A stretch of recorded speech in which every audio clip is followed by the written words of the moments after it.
the former Congressman Harry Roque. Kilala niyo po ba itong dalawang tao na nahuli ng PAOK? Hindi ko po kakilala itong dalawang tao. Kaya hinuli yan, i-involve talaga sa illegal pogo. Ay, hindi po. Hinuli po yan at ako po yung nakipag-ugnayan na sa Chinese Embassy rin dahil may wanted pala siya for financial fraud. Hindi po sa pogo. So ganun din po ang objective nun. Kaya sinamahan niyo siya para matulungan na mabayaran yung 500,000, but the ultimate objective is for the renewal of the license. Hindi po ba? Mr. Chair, hindi po. Kasi hindi pa po mapapaso yung lisensya at that time. Una yung kay Cassandra Leong. Your name was involved. Then itong pangalawa, itong sa raid ng bahay mo, your name again is involved. So, hindi po natin maalis sa madlang publiko at dito sa komitiba that you might be involved in these illegal activities. Hindi po tama yun. And I don't think there's any basis for saying that. Congressman Pimentel, Manong Johnny, you know me from the 17th Congress. Yes, sir. Paano po lumabas yung pangalan ni former Secretary Harry Roque when we do not have any evidences linking Secretary Harry Roque to the said house? As to the information kung bakit lumabas po yung pangalan ni Mr. Harry Roque is hindi po sa amin, sir, nanggaling. Siguro po, sir, may mga nagtanong-tanong po doon if whether kung nakikita po nila si Mr. Harry Roque doon o yung former spokesperson na Harry Roque. So, hindi na po namin alam, sir, kung saan nanggaling ang informasyon. Mr. Chair, can we do some diligence work on this matter because this is very important to establish whether that it is the house is truly owned by Secretary Harry Roque. Can we send some people to the register or to the local government unit to ask for documents, titles, and of course to the SEC regarding the corporation, the corporate papers linking Secretary Harry Roque to the said house? Kailangan siguro natin yon. Can we do that? Yes, sir. Yeah, we can have our investigation. To former Secretary Harry Roque, well, you just have heard the statement of Yusek Gilbert Cruz that linking you to the said Chinese nationals. Kilala niyo po ba itong dalawang tao na nahuli ng PAOK? Hindi ko po kakilala itong dalawang tao. In fact, yung isa, sabi naman po ni Yusek, ay kakarating lang na bansa ng July, yung babae. Yung isa, pagpapakilala niya, ay siya'y Cambodian, no? So, hindi ko po kilala kung sino yung Cambodian na yan. Pero actually, Manong Johnny, just to facilitate things, inaamin ko po that I have an interest in the corporation that owns the house. Hindi ko naman po dininay ito sa Senado. Ang problema lang po talaga is we're in the process of distributing property within the family. And right now, hindi po sa akin talaga yung property. But, nagkasundo po kami na talagang I want to retain this property. So ngayon po, ang nag-aari ng property ay, sandali po, kunin ko lang yung pangalan, ha? At, So, former Secretary Harry Roque, you admit that you have an interest in this house by virtue of the corporation owning this house. yes po, ang may registered owner po nito is Page 2, Lot 37, Pinewood Holdings Incorporated. In turn, it is owned by a holding corporation called Biancham. Now, ang totoo po nito, I will have no more interest in Biancham, according to our organization, but I will have full interest in PH2 Lot 37 Pinewood Holdings as part of our division within the holding corporation. Pero ang punto po is, meron po kaming contract of lease na ang pumirma po ay isang babae. Ang pangalan po niya ay Yoon Wan. At ito po ay dated January 15, 2024. At dun po sa pirmahan ng contract of lease na notaryado, pinresenta po niya ang kanyang passport at require din po siya na magpresenta ng Alien Certificate of Registration para patunay na legal po siya sa Pilipinas. And I would like to submit a copy of this contract of lease to this body. And likewise, I don't think you have a copy of my contract of lease yet, so I will also provide this with to the PAOK. No? So para lang pong malinaw na dahil siya po ay nakalis, hindi po ako nakaposisyon dito. Sino Pero, po, Mr. Roque, ang pumirma dun sa lease, contract of lease? ang pumirma po ay ang aking may bahay na si Myla Roque. So you are aware of this contract of lease? I'm aware of this contract of lease with this woman po. No? At ako nga po ang nagsabi na... But you have never met this person? I've met her po. So... I met her. In kasi fact, kanina po, Mr. Roque, when I asked you, sabi niyo po, hindi niyo kilala. hindi po, yung lalaki po. Yung but lalaki now na you're Cambodian. telling this committee na na-meet mo man pala yung Yung lessor. lessee po. Yung lessee. Oo, Oo. yung lessee po. Na-meet Oo. ko. In fact, hindi ko lang po na-meet. May isang beses pa na nag-lunch kami sa Los Angeles. No? So, wala naman po akong kaduda-duda na siya ay lehitimo. Siya ay extensively traveled at meron naman siyang ACR. Sa katunayan, she wants to be in complete compliance with the law. Kaya po ngayon, nung napaso ang kanyang ACR, umalis siya ng bansa at ang sabi niya sa akin, she's in the process of renewing her ACR. Pero ang tingin ko naging problema po rito ay itong babaeng ito na may alien certificate of registration at merong passport, ang nakalagay po sa kanya single. So ngayon po, nagtataka ako kung ano talaga ang relasyon nila doon sa lalaki na nahanap sa aking bahay. No? At nung nahanap nga po yung lalaki sa aking bahay, ito nga pong si Ana, no? Ang tawag ko sa kanya Ana kasi yun yung American name niya, hinanap ko at sabi ko, sino yan? Well, yun nga po, lumalabas na yung Cambodian pala ay isang partner niya, pero ang hindi ko naman alam, hindi sila kasal, ewan ko talaga kung talaga siya ay nananatili doon, pero meron po akong katiwala doon. Kasi po, natakot ako na kapag pinaupahan ko sa incheck, sa Chino, sorry po for the derogatory word. Minsan po kasi nung ako ay nasa gobyerno, nagreklamo sa akin yung mga residente na isang subdivision sa Parañaque, trinifer ko sa OIC na NBI, at ginagamit daw ang isang residential house bilang pogo.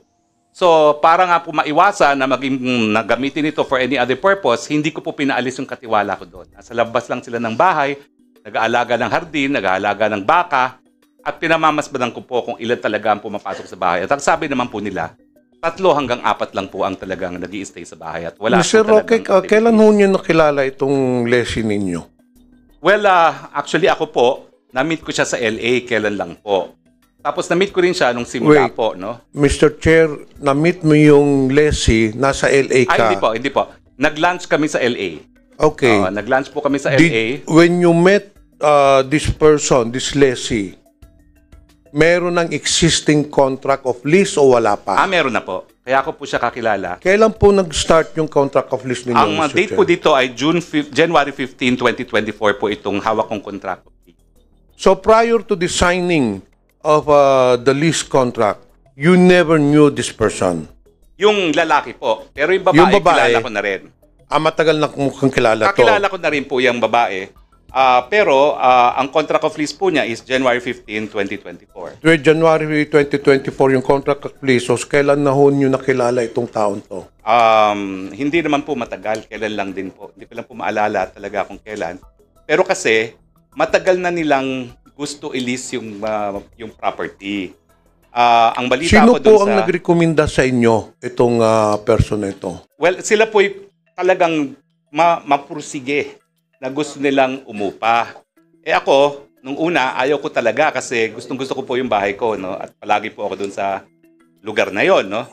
Pero nagpupumilit at ang nangyari, ako naman po ay nandito na sa Manila. Sabi ko, sayang naman, nabubulok. Sige, paupahan na, no? So, ito po, isasubmit ko po yung aking contract of lease. Yes, please do. Okay. Pero Mr. Chair, Vice Chair, can we also have the copies of those Secretary Roque, yung incorporators? You said a while ago that there is a corporation. Opo. Can you Royal kindly submit also to the committee? Hindi ko po dala, but I can of course submit it. No? All right, thank you so much. Okay. Go ahead. yeah, Mr. Chair, please submit it, Mr. Roque. So it has been established, Mr. Chair, as per, of course, the admission of Mr. Roque, that he truly owns the house, no? Kasi hindi ka naman magpapalis. You're the one who signed the contract of lease. Well, we have Yung an wife interest mo, in the ikaw corporation po. nagsapirma. Yung wife ko po, But hindi you ko po already tinatanggi admitted, naman yan, no? you already admitted earlier that hindi ko by naman virtue po- of your owning the corporation Yes po. which owned the house, so literally, kayo po may-ari nun. Now, my the question corporation, is, Mr. Roque, since kayo naman ang may-ari nun, pinupuntahan din naman ninyo yon. I'm very sure, according to Mr. Cruz, doon sa mga neighborhood, nakikita po yung presence ninyo. Did you not do any due diligence getting the background of this lessee? I did po by asking for the alien certificate of registration. Hindi po ninyo tinanong kung saang negosyo, ano ba negosyo nila? Well, Because it seems that very clear, kaya hinuli yan, i-involve talaga sa illegal pogo. Ay, hindi po. Hinuli po yan at ako po yung nakipag-ugnayan na sa Chinese Embassy rin dahil may wanted pala siya for financial fraud. Hindi po sa pogo. So, malinaw po yun, no? At napahiya nga po ako sa Chinese Embassy dahil ako yung malapit naman sa kanila, no? At in-explain ko rin na wala akong kinalaman na meron palang pugante sa China na nanirahan dun sa bahay na yon, no? Pero malinaw naman po na sabi po sa akin ng embassy, kaya nga po siya nasalagay sa red list ng Interpol, it's because of financial fraud. I think it is P2P in fact. Hindi ko nga alam kung ano yung P2P, no? Pero P2P financial fraud, kaya siya linagay po sa Interpol red list. At hindi naman po dahil sa pogo. So, Mr. Roque, Mr. Chair, wala kayong previous dealings nitong lessee? Wala po, wala po. May I ask Yusek Gilbert Cruz? Well, it has already been established, it has already been said, it's in the record that Mr. Roque owns the house. Do you think, Yusek Cruz, that Mr. Harry Roque is a person of interest, considering that the per lessee who is leasing his house is involved in illegal activities?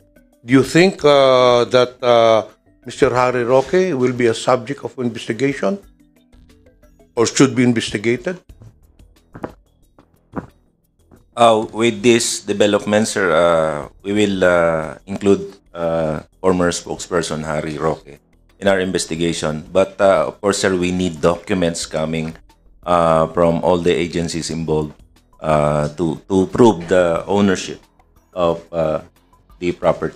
Okay, we will let you finish your investigation, ongoing pa man ang ano. Now, let me go to the last matter. Masali na lang ako, Mr. Chair. Yesterday, Chairman Al Tenco was interviewed in Head Start. And he said that sometime last year, I don't know, last year or this year, that Mr. Harry Roque accompanied Miss Cassandra Leong to PAGCOR to assist her in the renewal of their license. Totoo po ba yun, Mr. Harry Roque? Manong Johnny, Kong, hindi po yun ang sinabi ni Chairman Altenco. But I saw it. Pero hindi naman na nanood ako kahapon. That's all I did. Oo. Sa Before Senado going po. to ano. Manong, We can call May I Mr. remind Altenco. wait. And we can excuse me, Vice Chair. retrieve the files of the interview. It was very clear. Mr. Altenco said during the interview na Mr. Harry Roque accompanied Cassandra Leong with regards only request for the renewal of their license because may $500,000 na hindi nabayaran kaya hindi ma-process yung license nila. And I don't think Mr. Altenco will go on nationwide TV telling lies. So we can retrieve that file of that interview. So you can tanong ko po, Mr. Harry Roque, totoo po ba yun? Attorney Roque, resource speakers, a reminder to address the chair. yes, Thank you so much. Mr. Chair, hindi po. 2 beses na po nag-testify si Chairman Altenco at nandito po si Attorney Fernandez na kasama po doon sa meeting. Hindi po ako lumapit kay Chairman Altenco on July 26, 2023 para kumuha ng lisensya. Linapit ko po siya, yung Cassandra Ong, para po magkaroon ng rescheduling of payment sa mga pagkakautang di umano dahil na-dispalkuhan yung Lucky South ng pambayad sa PAGCOR. Binigay daw po nila di umano sa kanilang representative sa PAGCOR na si Dennis Cunana yung pera at na-dispalko. At ito naman po ay 2 beses inulit Mr. Chair, ni Mr. Chairman Harry Roque, it Tangco po. pertains to the same thing. Sinasabi nyo, ang dinideny, ang tinanong ko sa inyo, totoo ba na nagsama kayo? Totoo po, yun sinamahan po, ko yun po. po ang tanong ko. Opo, pero... Now, ang sinasabi nyo, you are denying na hindi dahil dun sa renewal ng license, dun Tama sa po. bayad.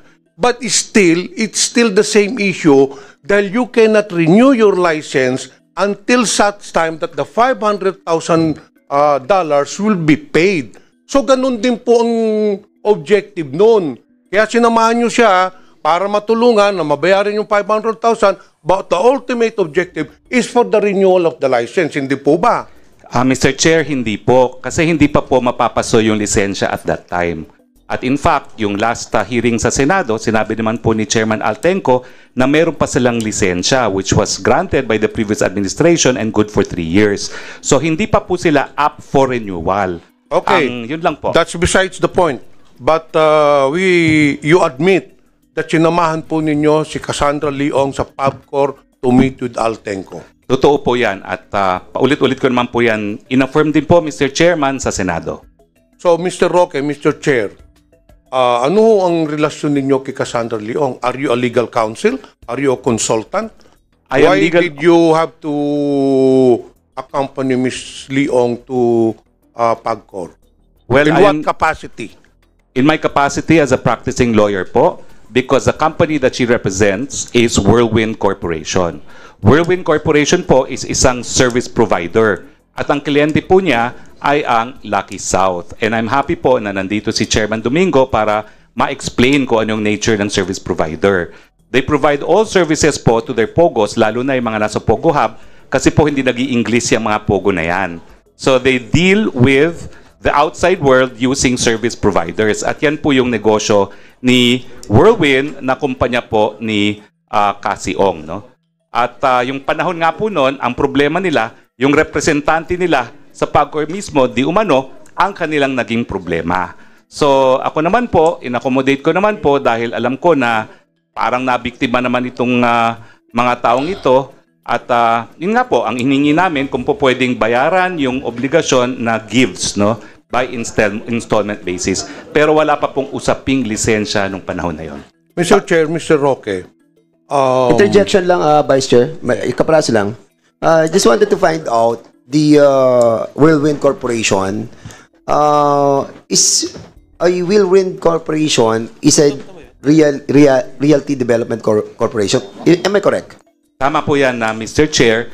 At kaya po ako unang nakilala yan matapos ang eleksyon, ang nagpakalala po sa akin, sila daw ay mag-i-invest sa mga renewable energy projects. Pero, former Secretary Roque, hindi sila nagpo-provide. No service provide. Hindi sila service provider, in other words. Kasi dito ata sa incorporation nila, it's all about realty development. So, I was confused kung nagpo-provide sila ng service ang Whirlwind. Apo. Well, again, apo. Nagpo-provide sila sa... Wait, sandali ha. Because in accordance with the SEC, ano lang po sila? Development, realty development. So, why are they providing services? Sila po ang umupa dun sa lupa, sa Porac, at sila po ang nagpagawa ng mga buildings.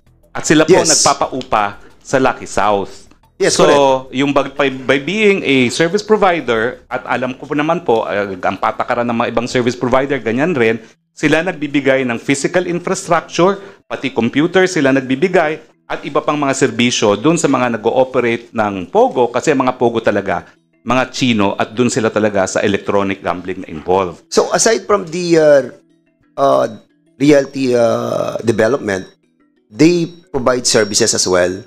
Tama po yan. At kaya But nga in po, relation to their SEC, ang purpose lang nila is specifically for development ng properties.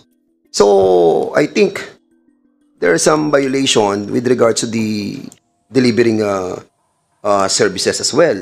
hindi ko pa because- po Mr. Chair, hindi ko pa po nakikita yung articles nila, pero totoo po na they are first and foremost a real It's here, estate company. Secretary Roque. the amended articles of incorporation of Whirlwind Corporation is primarily is to engage in realty development. That's their purpose. Tama po. Mr. Chair. Kung sila po ay nagbibigay ng ibang serbisyo, then it's beyond their corporate responsibility nila. Normally diba? po, merong primary at merong secondary. So it could be covered by a secondary purpose po, no? So we will check the meron namang secondary mga- purpose. Oo. Okay, for the meantime, we'll be asking. Sige, go ahead muna. I'll hanapin be ko lang. winding up my interpellation, Mr. Chair, to give a chance to other. Mr. Roque, Mr. Chair, kailan ho niya nakilala si Cassandra Leong? Right after elections po, dahil I had to settle back to my practice, dahil natalo nga tayo ng eleksyon, and settle back to old projects that I left hanging, including renewable energy projects. Paano ho niyo nakilala si Cassandra Leong, Mr. Chair? May nagpakilala po sa akin na isang Malaysian company also engaged in renewable energy, at ang sabi nila, sa Singapore, merong company na may presence sa Philippines that is seriously studying the feasibility of starting an integrated solar panel manufacturing facility, kasi nga po, binoboycott ng mga Amerikano yung solar panels na made in China. Kailan po, anong year po kayo nakakilala ni Cassandra Leong? Matapos po ang eleksyon. Ang eleksyon po ay 2022. So, matapos po ang May 2022 election, kung hindi po ako nagkakamali, mga July or August po yan. Kailan po kayo pumunta sa PAGCOR, Mr. Chair? 2023 na po. 2023. Apo. Nung nakilala po ninyo si Cassandra Leong, hindi ba ninyo alam, hindi ba niya sinabi na she's involved in POGO operations? Ang alam ko po, sila nagpapaupa nga doon sa Porac. Pero that's one only of their businesses, at marami silang businesses, especially in Singapore. At in fact, ang palagi ko pong kausap ay isang non-resident sa Pilipinas. Lumilipad po siya from Singapore to discuss with me the feasibility of the solar energy project, no, which is in Cebu. At yun nga pong CEO na yun ang dahilan kung bakit hindi ko nakumbinsi sila mag-invest dun sa solar project na yun. Kasi ang reklamo ng kanilang CEO who's based in Singapore is napakababa po noong, ano ba tawag doon, yung babayaran po ng Meralco doon sa proyekto, no? Kasi yung proyekto na gusto ko sana mag-invest sila ay meron na pong gano'n, no? PSA. So, wala pong nangyari doon sa mga Mr. efforts Roque, sa ko. tingin niyo po, bakit kayo nilapitan ni Cassandra Leong? Ay, ako po lumapit sa kanila dahil naghahanap po talaga ako ng investors para sa mga proyekto ng renewable energy. Are Kasi you in a fact, consultant of Whirlwind Corporation? I am in fact legal counsel po. Legal counsel kayo Opo. ng Whirlwind Corporation. Opo. So you have had a long dealings with Cassandra Leong. Well, hindi po long kasi after I accompanied them in PAGCOR, 2 months later, they told me they have a problem with their landlord. That they were being evicted from the property at meron na raw writ of execution from the RTC. So sabi ko, paano nangyari yon? Ang sabi nila, kasi nagkaroon ng kaso na ejectment, yung lupa pala na pinirmahan nilang lease contract sa tatay, nagdidemandahan pala yung tatay at anak. Siguro, alam ng mga taga-Angeles yung kwento ng Cruz family. At ang nangyari, yung mga anak na registered owners, dinimanda sila ng ejectment, pero yung tatay, hindi naman binigay sa kanila yung mga papeles, itinago, kaya umabot na sa punto na nagkaroon ng writ of execution at dun sa kaso, may mga abogado na hindi naman nila inauthorize. Mr. Chair, last question, Mr. Roque. Magkakilala ba itong dalawang Chinese national at saka si Cassandra Leong? Hindi po. As far as I know, hindi po sila magkakilala at yan nga po ang aking ine-emphasize. Wala pong links at all itong request ng China sa Interpol to apprehend this Chinese fugitive with the issue of POGOs in the Philippines. Mr. Roque, Mr. Chair, I'm just curious kasi for the past several months, medyo mainit talaga ng POGO. And it seems your name always crops up. Una yung kay Cassandra Leong. Your name was involved. Then itong pangalawa, itong sa raid ng bahay mo, your name again is involved. So, hindi po natin maalis sa madlang publiko at dito sa komitiba that you might be involved in these illegal activities. Hindi po tama yon, and I don't think there's any basis for saying that. Dahil sabihin na po natin na ako'y nag-aabogado, ang pag-aabogado po is not a basis for criminal liability unless you perform illegal acts. Then And not only that, Mr. Roque, may nakitang papeles, dokumente doon, signed by you when you're still the secretary during the previous administration, doon sa ni-raid sa Bambam or Porac, I think. Opo, salamat po at gusto ko pong explain yan. So on 3 occasions, your name was involved in these illegal activities. Matapos po na kunin akong abogado ng Whirlwind at isasubmit ko po ngayon sa komite yung aking formal entry of appearance sa 3 hukuman, sa Municipal Trial Court Porac, Pampanga, sa RTC 114 Angeles City at saka sa Court of Appeals sa ngalan ng Whirlwind. Yung unang-unang ginawa po namin itong ad cautelan motion to quash or recall writ of execution na inisyu ng Angeles City, Pampanga. Nanaig po kami dito. So it was a minor victory na na-prevent namin yung ejectment. Now, yung panahon naman po yun ay yung isa kong dating staff ay nagsimula mag-aral ng flying sa Clark. At matapos po ang isang hearing, sabi ko, nandito ako sa Angeles, join us, no? At doon po nagkakilala yung staff ko na si De La Serna na taga Bohol at saka si Cassie. Na matapos po na nag-meeting sila, sinabi naman ni De La Serna na siya magsisimula sa Clark at nagtanong, meron bang alam na po pwedeng tirhan dahil siya po ay taga Bohol. At ang alam ko po, ang sabi ni Cassie, pwede naman meron kaming tirahan doon, kaya lang temporary lang kasi nga depende ko ano mangyari doon sa kaso ng execution. Kaya po, nandoon siya doon sa premises, pero doon po siya sa tirahan. Iwalay po yung tirahan doon sa lugar kung saan ginagawa yung negosyo. Yun lang po yan. Thank you, Mr. Chair. I have no further questions. I'll just await the result of the investigation of PAOK. And let's just hope, Mr. Roque, that there will be no more cropping up of your name in next raids or whatever. Kung mga ano, baka may iba pa kayong bahay na pinaparentalan po. Wala na po. Pero, Congressman Pimentel, Manong Johnny, you know me from the 17th Congress. I have no further question, Mr. Chair. Chairman, maraming salamat po for the opportunity to explain. And of course, I'd like to thank you for this privilege to come back to what I consider as my home, the House of Representatives. Maraming Yes, salamat po. a former colleague, Congressman, the former Congressman Harry Roque,